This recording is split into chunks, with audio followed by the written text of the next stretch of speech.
माँ सुनो ना। हाँ बोल बेटा, क्या हुआ?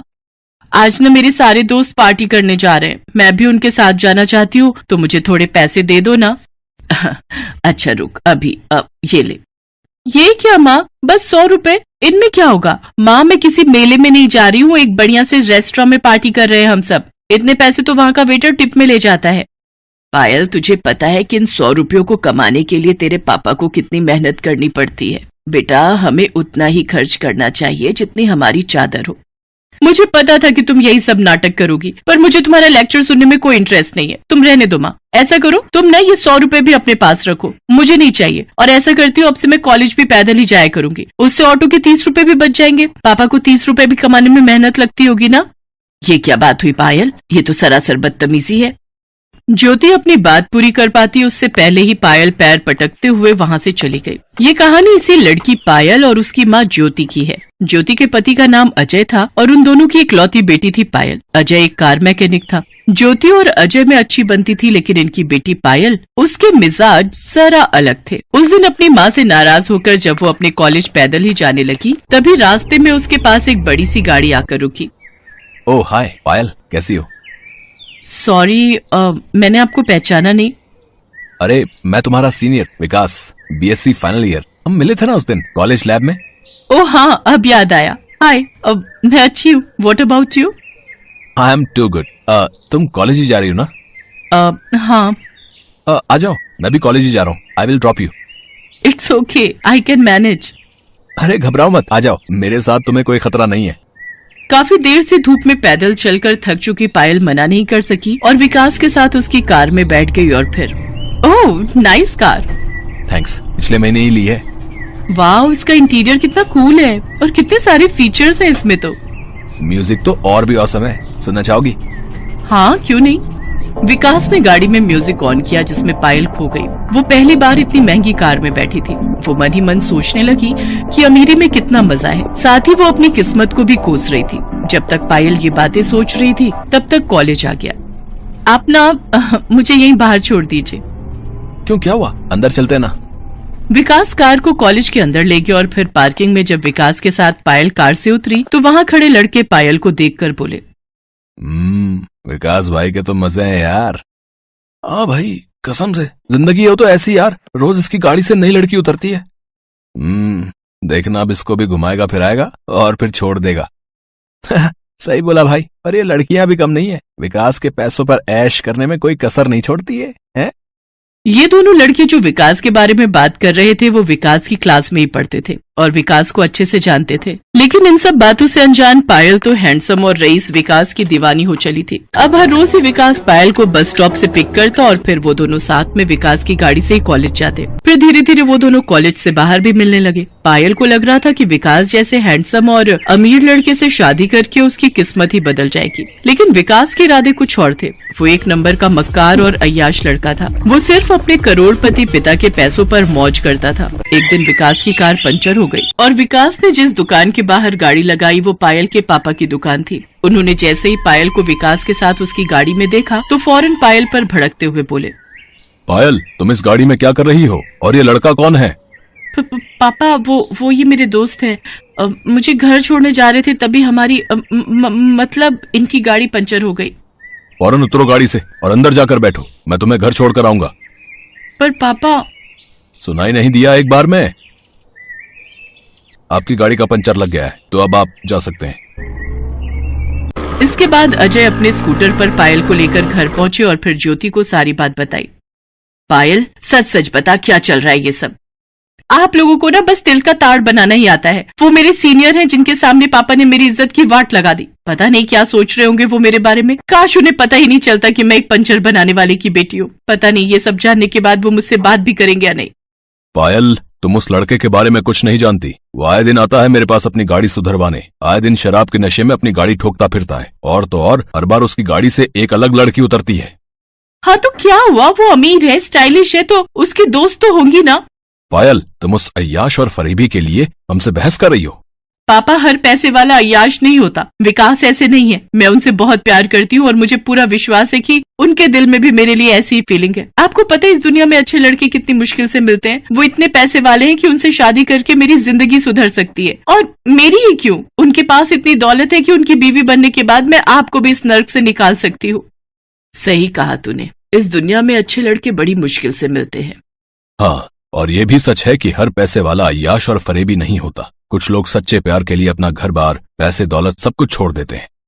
ऐसा प्यार और ऐसी जिंदगी किस काम की जिसमें पैसों और ऐशो आराम ना हो। मैंने बचपन से गरीबी देखी है। ये मत करो, वहां मत जाओ क्योंकि पैसे नहीं है। उफ, अब बस, मैं अब और ये नरक जैसी जिंदगी नहीं जी सकती। चुप हो जा पायल, तू जिसे नरक बता रही है वो मेरे लिए स्वर्ग से भी बढ़कर है, समझी? तो आपको ही मुबारक हो ये स्वर्ग। मेरे लिए तो ऐसे जीने से बेहतर है मर जाना। और मम्मी, आप तो बस रहने दो। आप क्या जानो कि आखिर पैसे की ताकत क्या होती है। आप खुद तो गरीबी में ही पैदा हुई, गरीब से ही शादी की और अब गरीबी में ही मर जाना चाहती हो। पायल की ये बदतमीजी उसके पापा अजय से बर्दाश्त नहीं हुई और उन्होंने आगे बढ़कर पायल के गाल पर एक जोरदार तमाचा जड़ दिया और फिर उसे जबरदस्ती अपने साथ लेकर घर से बाहर गए। कुछ ही देर में उनका स्कूटर एक आलीशान बंगले के बाहर आकर रुका। पापा, ये कहाँ लेकर आए हैं मुझे और क्यों? तुझे दिखाने की तू अपनी जिस मम्मी को बेइज्जत कर रही थी कुछ देर पहले, आखिर उसकी असली औकात क्या है। अजय को देखते ही उस बंगले के बाहर खड़े गार्ड ने उसे सलाम किया। फिर अजय पायल को लेकर अंदर गया। वो बंगला बहुत ही बड़ा था और वहाँ लाइन से कई लग्जरी गाड़ियां खड़ी थी। तभी वहाँ एक रौबदार बुजुर्ग आए। अजय ने उनके पैर छुए और फिर, पिताजी, आपने सच ही कहा था। मैं आज वाकई अपनी गरीबी से हार गया और मुझे मेरी इस हार का एहसास कराने वाली मेरी खुद की बेटी है। आपने ठीक ही कहा था कि मैं चाहे जो कर लूं, लेकिन एक दिन हार मानकर आपकी चौखट पर जरूर आऊंगा। तो लीजिए, मैं आ गया पिताजी।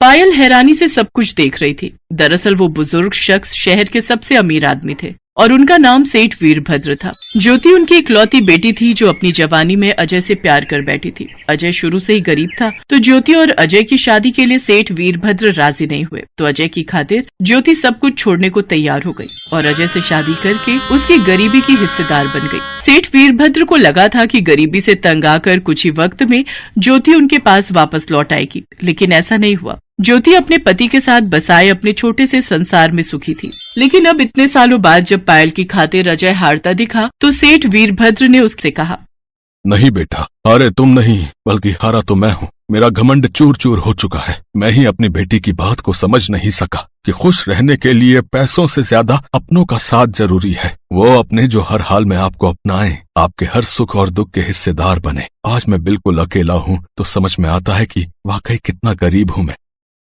इतना कहकर सेठ वीरभद्र फूट फूट कर रोने लगे। अजय ने उन्हें संभाला और ये सब देखकर पायल की आंखें भी खुल गईं। उसे समझ आ गया था कि वो असल में एक अमीर माँ की गरीब बेटी थी जो अपनी ही माँ के संस्कारों को नहीं समझ सकी और अब तक सिर्फ पैसों के पीछे ही भाग रही थी, जिन्हें उसकी माँ ने सालों पहले अपने सच्चे प्यार के लिए ठुकरा दिया। इस दुनिया में न जाने कितने ऐसे लोग हैं जो गरीबी से लड़ते हुए अपने परिवार का पेट पालने के लिए पूरा जीवन मेहनत करते हैं। लेकिन इंसान में अगर शिद्दत हो तो उसका हर सपना जरूर पूरा होता है। मालती और उसकी बेटी प्रीति की ये कहानी भी यही बताती है। मालती की शादी राजेश के साथ हुई थी। दोनों खुशी से रह रहे थे। एक दिन मालती राजेश से कहती है, सुनिए जी, कल अपनी प्रीति 1 साल की हो जाएगी। उसका पहला जन्मदिन है कल। अरे हाँ, अच्छा हुआ जो तुमने याद दिला दिया। मैं तो भूल ही गया था। शाम को चलेंगे बाजार, कुछ अच्छा सा खरीद लेना उसके लिए। अच्छा, तो मैं चलता हूँ, खेत जाने के लिए देर हो रही है। जी ठीक है। राजेश खेत के लिए निकल जाता है। वो मन ही मन बहुत खुश था। अपनी बेटी प्रीति का जन्मदिन वो अच्छे से मनाना चाहता था, मगर भगवान को तो कुछ और ही मंजूर था। उसी दिन खेत में काम करते वक्त एक जहरीले सांप ने राजेश को काट लिया। जहर की वजह से राजेश ने अपने खेत में ही दम तोड़ दिया। मालती के लिए ये बहुत बड़ा झटका था। 1 साल की छोटी सी प्रीति की पूरी जिम्मेदारी अब मालती पर आ गई थी।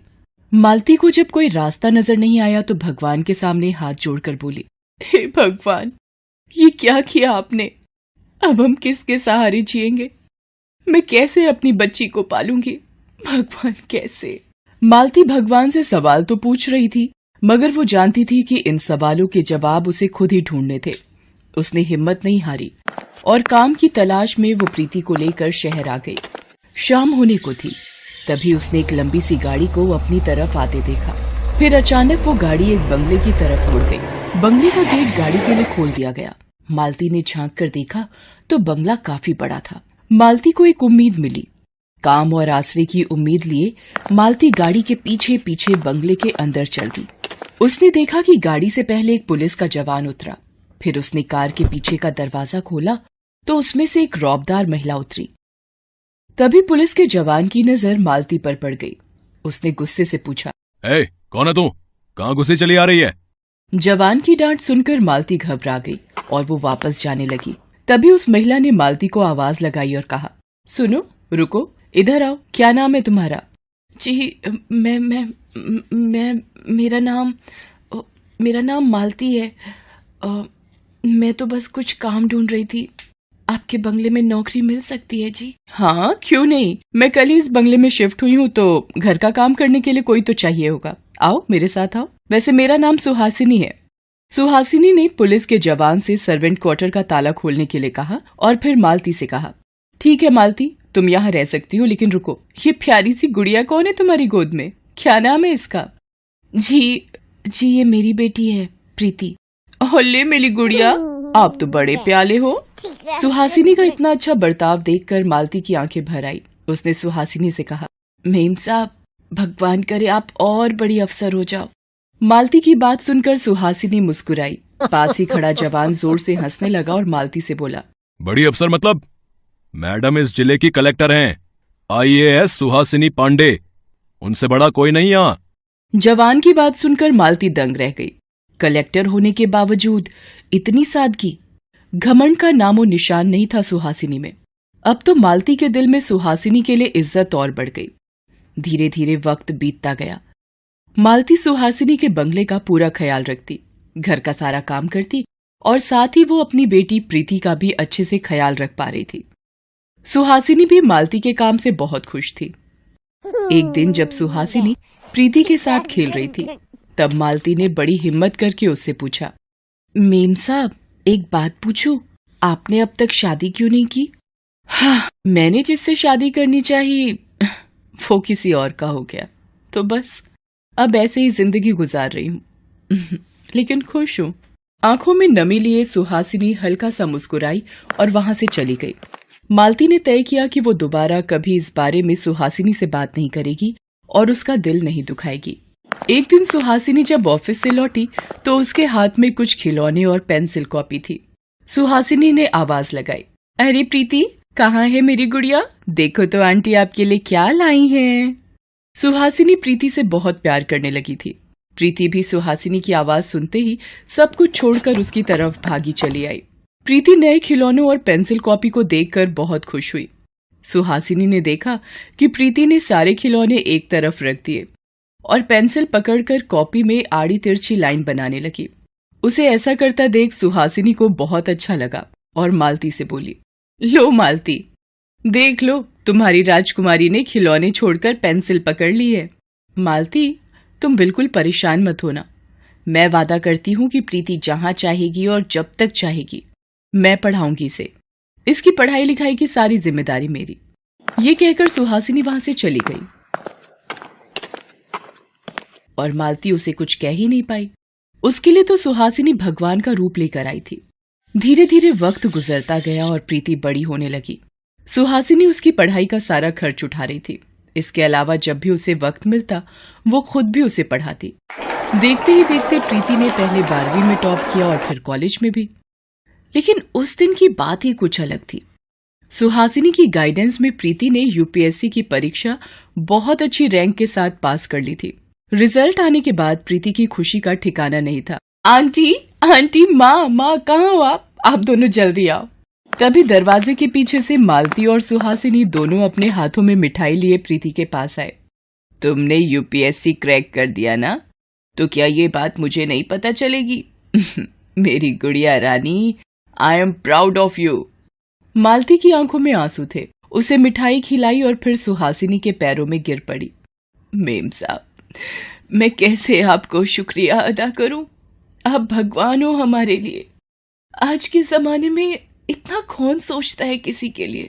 तुम मेरी अपनी हो मालती। और गुड़िया तो है ही मेरी बेटी। चलो अब एक काम करो, जल्दी से तुम दोनों तैयार हो जाओ, तुम दोनों के लिए एक सरप्राइज है। सुहासिनी मालती और प्रीति को कार में बैठाकर निकल पड़ती है। रास्ते में प्रीति सुहासिनी से पूछती है, हम कहाँ जा रहे हैं आंटी? आज मैं तुम्हें अपना असली घर दिखाने ले जा रही हूँ। अच्छा सच्ची? आज तक तो आपने कभी इस बारे में कुछ नहीं बताया। सुहासिनी मुस्कुरा देती है और कुछ नहीं कहती। थोड़ी ही देर बाद कार एक बड़े से बंगले के सामने पहुंच जाती है। वो तीनों कार से उतरते हैं। मालती और प्रीति बंगला देखकर हैरान रह जाते हैं। उस बंगले में सिर्फ एक बुजुर्ग महिला रहती थी, जिन्हें देखते ही सुहासिनी का चेहरा खिल उठा। वो खुशी से बोली, माँ कैसी हैं आप? मैं अच्छी हूँ बेटा, तुम कैसी हो? इस बार बड़े दिन लगा दिए आने में। हाँ माँ, एक जरूरी काम में लगी थी। सभी लोगों ने मिलकर खाना खाया और थोड़ी देर रुकने के बाद वहाँ से जाने लगे। सुहासिनी ने बुजुर्ग महिला के कान में कुछ कहा, जिसके बाद उन्होंने प्रीति के सिर पर हाथ रखकर उसे आशीर्वाद दिया। फिर तीनों उस बंगले से बाहर आ गए। कार में प्रीति ने सुहासिनी से पूछा, आपकी मम्मी कितनी अच्छी है आंटी, और आपने कभी बताया नहीं कि आपका असली घर इतना बड़ा है। सुहासिनी ने प्रीति की बात का कोई जवाब नहीं दिया। जब कार बंगले से बाहर निकली तो प्रीति ने गौर किया कि बंगले के बाहर लगी नेम प्लेट पर लिखा था तृप्ति सिंह और नीचे लिखा था रिटायर्ड आईएएस। प्रीति ने नेम प्लेट पढ़ते ही सुहासिनी से पूछा, आपकी मम्मी भी आईएएस ऑफिसर थी आंटी, आपने बताया क्यों नहीं आज तक? वाह, बेटी भी आईएएस और मम्मी भी आईएएस, क्या बात है। सुहासिनी खामोश थी और मालती हैरान, उसकी समझ में कुछ नहीं आ रहा था। कुछ देर बाद सुहासिनी ने कार को एक गांव के पास रुकवाया और एक टूटी फूटी झोपड़ी की तरफ इशारा करते हुए कहा, प्रीति वो है मेरा असली घर, यहाँ मैं अपनी माँ के साथ रहती थी। मेरे बाबा मेरी माँ और मुझे छोड़कर चले गए और मेरी माँ मुझे लेकर शहर आ गई। तृप्ति मैडम ने हमें खाना दिया, सहारा दिया और मुझे पढ़ाया लिखाया। मेरी माँ की मौत के बाद भी उन्होंने मेरा ख्याल रखा, तभी से मैं उन्हें माँ कहकर पुकारती हूँ। उन्होंने मुझे पढ़ा लिखा कर काबिल बनाया। मुझे अच्छे से याद है जब मैं कलेक्टर बनकर उनके पास गई तो उन्होंने मुझसे कहा था, सुहासिनी बेटा तुमने मेरी मेहनत सफल कर दी, मुझे तुम पर बहुत गर्व है, लेकिन तुम्हें यहीं नहीं रुकना है। अब भी कई ऐसी बेटियां हैं जिनके सपने अधूरे ही रह जाते हैं और एक कलेक्टर होने के नाते अब से तुम्हारा हर काम समाज की भलाई के लिए होना चाहिए। उनकी वो सीख मैंने हमेशा याद रखी और हमेशा ये कोशिश की कि कभी किसी बेटी के सपने अधूरे ना रहें।